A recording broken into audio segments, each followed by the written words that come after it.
എല്ലാവർക്കും പുതിയ ഒരു വീഡിയോയിലേക്ക് സ്വാഗതം. ഇന്നത്തെ വീഡിയോയിൽ 10ാം ക്ലാസ് അടിസ്ഥാന പാഠാവലി പരീക്ഷയുമായി ബന്ധപ്പെട്ട് ഓരോ പാഠഭാഗത്തു നിന്നും എഴുതാൻ പറ്റുന്ന വളരെ ഇമ്പോർട്ടൻ്റ് ആയിട്ടുള്ള പോയിന്റുകളാണ് ഡിസ്കസ് ചെയ്യുന്നത്. നിങ്ങളുടെ ഉത്തരത്തിൽ ഈ പോയിന്റുകൾ ഉൾപ്പെടുത്താൻ ശ്രദ്ധിക്കുക. അത് നിങ്ങളെ നല്ലൊരു മാർക്കിലേക്ക് തന്നെ നയിക്കുന്നതായിരിക്കും. എല്ലാ പാഠഭാഗങ്ങളുടെയും ഒരു റിവിഷനായിട്ട് കൂടി നിങ്ങൾക്ക് ഈ വീഡിയോ കാണാവുന്നതാണ്.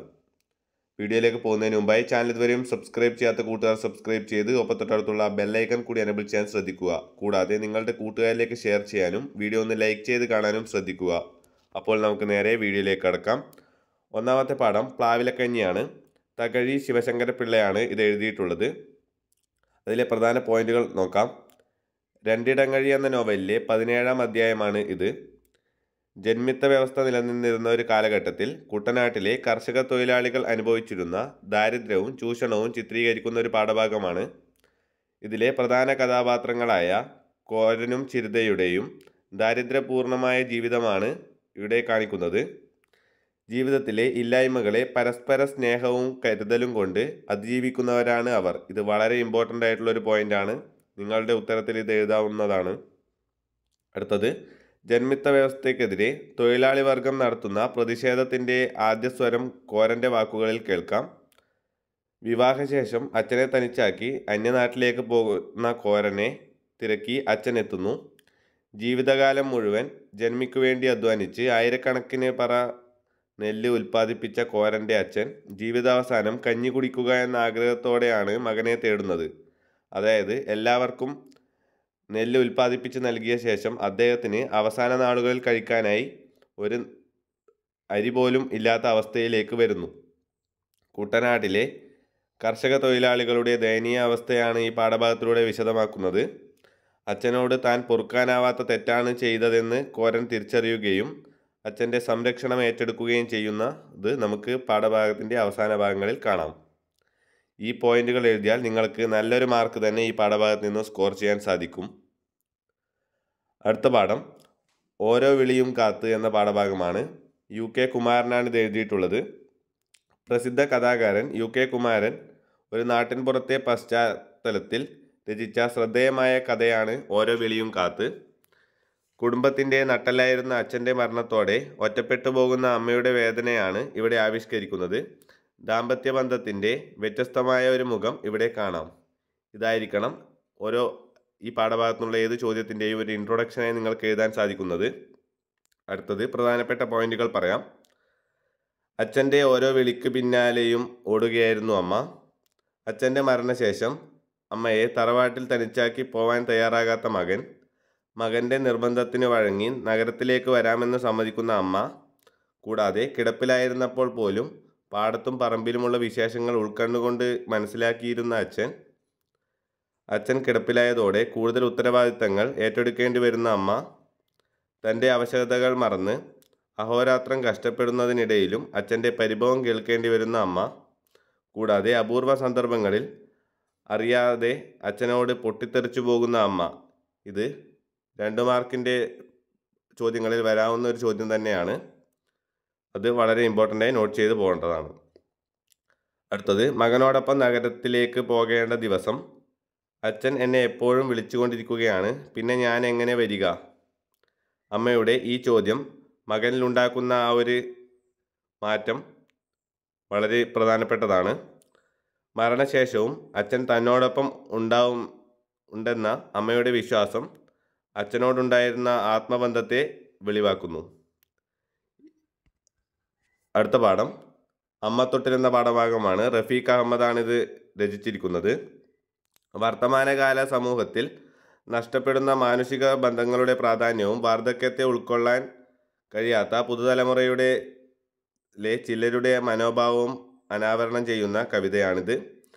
ആധുനിക കാലഘട്ടം സമ്മാനിച്ച മനുഷ്യത്വമില്ലായ്മ, സാംസ്കാരിക ച്യുതി, സ്വാർത്ഥത എന്നിവയെല്ലാം നമുക്ക് ഈ കവിതയിൽ കാണാവുന്നതാണ്. പ്രധാന പോയിന്റുകൾ നോക്കാം. വൃദ്ധയും അവശയുമായ അമ്മയെ ഉപേക്ഷിക്കാൻ ഇടം തേടുന്ന മകൻ. കാറിൻ്റെ പിൻസീറ്റിൽ വന്നിരിക്കാൻ പോലും ശേഷിയില്ലാത്ത അമ്മ. മാളിന് സമീപം ഉപേക്ഷിക്കാൻ ശ്രമിക്കുമ്പോൾ പെറ്റുകിടക്കുന്ന തെരുവ് പട്ടി കുരച്ചു ചാടുന്നു. അതിൻ്റെ മക്കളെ സംരക്ഷിക്കുക എന്ന ദൗത്യമാണ് ഇവിടെ കാണുന്നത്. ആശുപത്രിയുടെ മുന്നിൽ ഉപേക്ഷിക്കാൻ ശ്രമിക്കുമ്പോൾ ഒരിക്കൽ പനി പിടിച്ച് തന്നെയും കൊണ്ട് അമ്മ ആശുപത്രിയിൽ ഓടിയെത്തുകയും കുത്തിവെച്ചതും ഓർമ്മിക്കുമ്പോൾ അമ്മയെ ഉപേക്ഷിക്കാൻ കഴിയുന്നില്ല.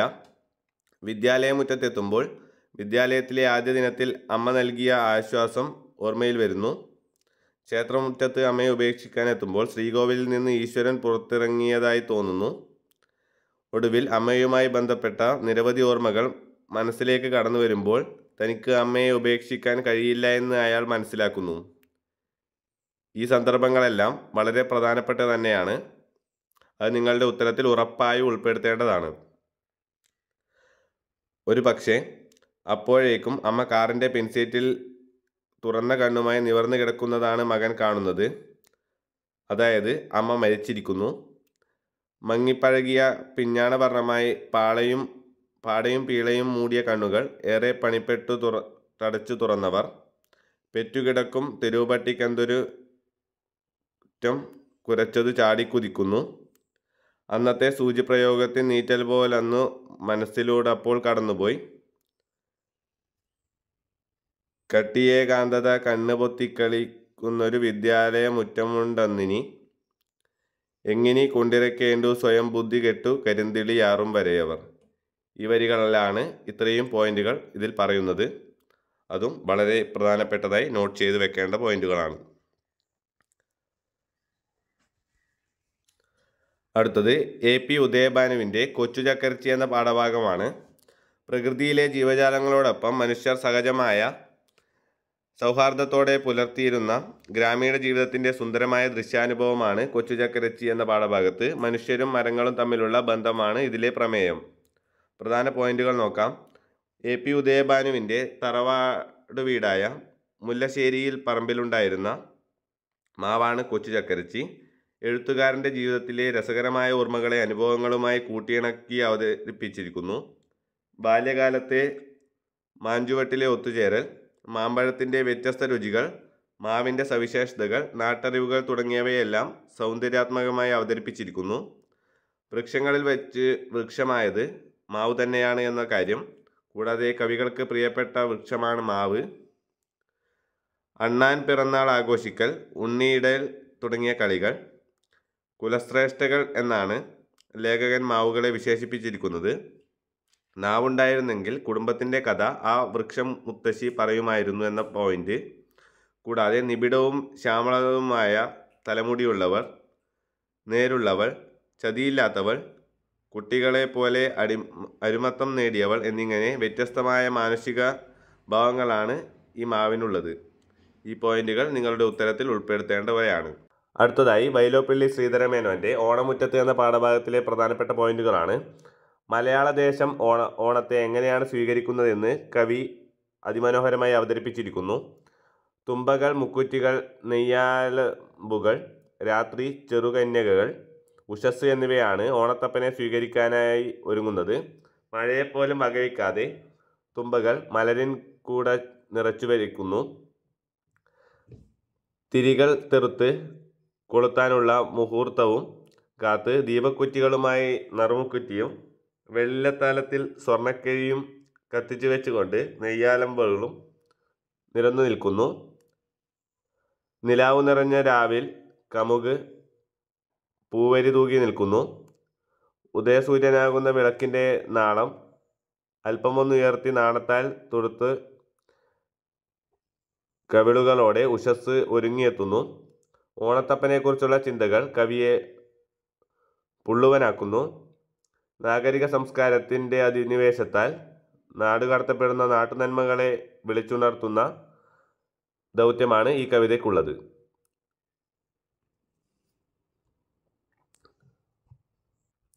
അടുത്തതായി കോഴിയും കിഴവിയും എന്ന പാഠഭാഗമാണ്. രണ്ട് ഗ്രാമീണ കുടുംബങ്ങൾ സ്നേഹിച്ചും കലഹിച്ചും ജീവിച്ചു പോരുന്ന ഒരു നാട്ടിൻപുറം ഈ കഥയിലുണ്ട്. തലമുറകളായി കഴിഞ്ഞുവരുന്ന മത്തായിയുടെയും മർക്കോസിൻ്റെയും കുടുംബങ്ങൾ പരസ്പരാശ്രയത്തിൻ്റെ നന്മ പലപ്പോഴും പ്രകടിപ്പിക്കുന്നുണ്ട്. മത്തായിയുടെ അമ്മച്ചിയുടെ പ്രകാശം നിറഞ്ഞ വാക്കുകൾ വഴിവിളക്കായി മാറുന്നവയാണ്.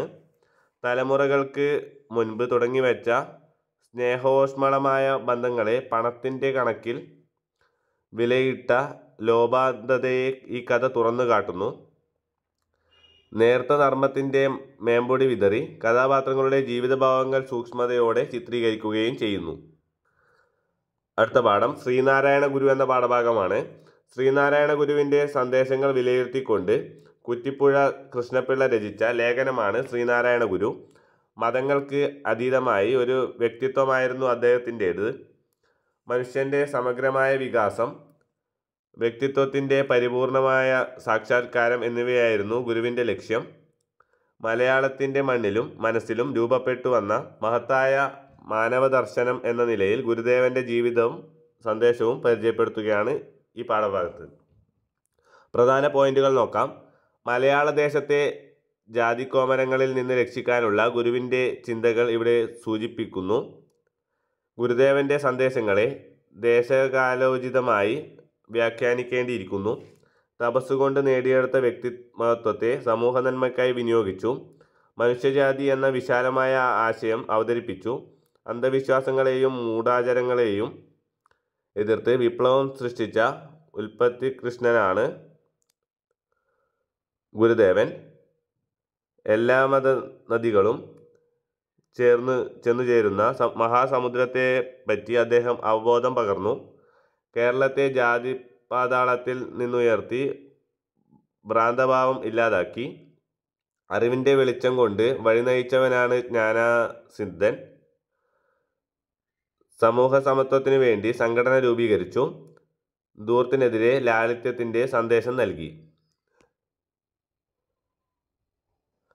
അടുത്തതായി സന്തോഷ് കുമാർ രചിച്ച പണയം എന്ന പാഠഭാഗവുമായി ബന്ധപ്പെട്ടതാണ്. പ്രധാന പോയിന്റുകൾ നോക്കാം. ജീവിതത്തിൻ്റെ രണ്ടറ്റവും കൂട്ടിമുട്ടിക്കാൻ ശ്രമിക്കുന്ന ദരിദ്രനായ തയ്യൽക്കാരനാണ് ചാക്കുണ്ണി. കലാഹൃദയമുള്ള ചാക്കുണ്ണി ഏറെ പ്രയാസപ്പെട്ടാണ് ഒരു റേഡിയോ സ്വന്തമാക്കിയത്. ആറാട്ടുകടന്ന് എന്ന നാടിൻ്റെ ചരിത്രത്തിൽ ആദ്യ സംഭവമായിരുന്നു ചാക്കുണ്ണിയുടെ റേഡിയോ. റേഡിയോയിലെ പരിപാടികൾ ചാക്കുണ്ണിയുടെ തൊഴിലിൻ്റെയും ജീവിതത്തെയും താളമായി മാറുന്നു. മകൻ്റെ ചികിത്സയ്ക്കായി ചാക്കുണ്ണിക്ക് റേഡിയോ പണയം വയ്ക്കേണ്ടി വരുന്നു. മാനുഷിക മൂല്യങ്ങൾക്കും കലയ്ക്കും ജീവിതത്തിൽ ഒരു സ്ഥാനവും നൽകാത്തയാളാണ് ചെമ്പുമത്തായി. അദ്ദേഹത്തിൻ്റെ അടുത്താണ് ചാക്കുണ്ണി പണയം വയ്ക്കാൻ പോകുന്നത്. റേഡിയോ നഷ്ടപ്പെടുമ്പോൾ ചാക്കുണ്ണിയുടെ തൊഴിലിൻ്റെയും ജീവിതത്തിൻ്റെയും താളം തെറ്റുന്നു. മകൻ്റെ വേർപാട് അയാളെ തളർത്തുന്നു. അടുത്തതായി സുകുമാർ അഴീക്കോട് രചിച്ച പത്രനീതി എന്ന പാഠഭാഗമാണ്. ലോകമെമ്പാടുമുള്ള ജനങ്ങളെ ആകർഷിച്ചു പോരുന്ന മാധ്യമം ആണ് ദിനപത്രങ്ങൾ. ജനങ്ങളുടെ നാവായി പ്രവർത്തിക്കേണ്ടവയാണ് ദിനപത്രങ്ങൾ. ജനാധിപത്യത്തെ ശക്തിപ്പെടുത്തുന്നതിലും അവയ്ക്ക് വലിയ പങ്കുണ്ട്. എന്നാൽ പത്രങ്ങൾ ഉണ്ടായ കാലം മുതൽ പ്രശംസിക്കപ്പെടുന്നത് പോലെ തന്നെ വിമർശിക്കപ്പെടുകയും ചെയ്തു പോന്നിട്ടുണ്ട്. പത്രങ്ങളുടെ ആധുനിക പ്രവണതകൾ വിമർശന വിധേയമാകുകയാണ് ലേഖകൻ ചെയ്യുന്നത്. ഒപ്പം നവമാധ്യമങ്ങളുടെ സവിശേഷതകളെക്കുറിച്ച് വിമർശനാബുദ്ധ്യാ ചിന്തിക്കാനും പ്രേരിപ്പിക്കുന്നു. പ്രധാന പോയിന്റുകൾ നോക്കാം. ലോകത്തെ ഏത് കോണിലുമുള്ള വാർത്തകൾ നമ്മുടെ മുന്നിലെത്തിക്കുന്നതോടൊപ്പം നമ്മുടെ ചുറ്റുപാടുമുള്ള വാർത്തകളെ ലോകത്തിന് മുന്നിൽ എത്തിക്കുന്നതിനും പത്രങ്ങൾ സഹായിക്കുന്നു. പത്രത്തെ എതിർത്തുകൊണ്ടുള്ള വാർത്തകൾ പ്രസിദ്ധീകരിക്കണം എങ്കിലും പത്രത്തെ ആശ്രയിക്കേണ്ടി വരുന്ന എന്നത് വിരോധാഭാസമാണ്. സ്വേച്ഛാധിപതികൾ പോലും തങ്ങളെ പത്രങ്ങൾ ബഹുമാനിച്ചിരുന്നു. കാരണം അവർ പത്രങ്ങളെ ഭയന്നിരുന്നു. ബയനറ്റിനേക്കാൾ ഞാൻ പേടിക്കുന്നത് പത്രത്തെയാണ് ആണ്. ബയനറ്റിൻ്റെ മൂർച്ച ഭയങ്കരമാണ്, അതിനേക്കാൾ മൂർച്ചയാണ് പത്രത്തിന് എന്ന നെപ്പോളിയൻ്റെ വാക്കുകളും ഇവിടെ ഓർമ്മിക്കേണ്ടതാണ്. രാഷ്ട്രീയത്തിലെ നാലാമത്തെ ശക്തിയാണ് പത്രം. പത്രം ഇല്ലാതെയുള്ള ഭരണത്തേക്കാൾ താൻ അഭിലഷിക്കുക ഭരണം ഇല്ലാതെ പത്രമുള്ള അവസ്ഥയാണ് എന്ന് ജെഫേഴ്സൻ്റെ അഭിപ്രായം. കൂടാതെ ഒരു രാഷ്ട്രത്തിൽ പത്രത്തിനുള്ള സ്ഥാനം എന്താണെന്ന് ഇത് വ്യക്തമാക്കുന്നു.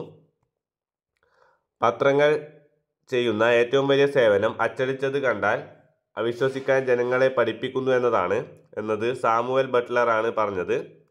ഇത് പത്രങ്ങൾക്ക് നേരെയുള്ള ഒരു രൂക്ഷ വിമർശനമാണ്. പത്രങ്ങൾ പറയുന്നത് കള്ളമാണെന്ന് വിശ്വസിക്കുന്നത് എങ്കിലും ശീലം കൊണ്ട് ലേഖകൻ ഇപ്പോഴും പത്രങ്ങൾ വായിക്കുന്നു. സത്യം കണ്ടെത്താൻ പല പത്രങ്ങൾ വായിച്ചു അവയിലെ കള്ളങ്ങളെ ഇല്ലായ്മ ചെയ്ത് പരിഹരിച്ച് അരിച്ച് ഗണിച്ച് കൂട്ടിക്കഴിച്ച് ഭാവന ചെയ്ത് ഒടുവിൽ സത്യത്തിൽ എത്തിച്ചേരുന്നു. വീഡിയോ ഇവിടെ അവസാനിക്കുന്നു. വീഡിയോ ഉപകാരപ്രദമായ ചാനൽ സബ്സ്ക്രൈബ് ചെയ്ത് ബെല്ലൈക്കൺ കൂടി എനേബിൾ ചെയ്യൂ. Thank you for watching. By.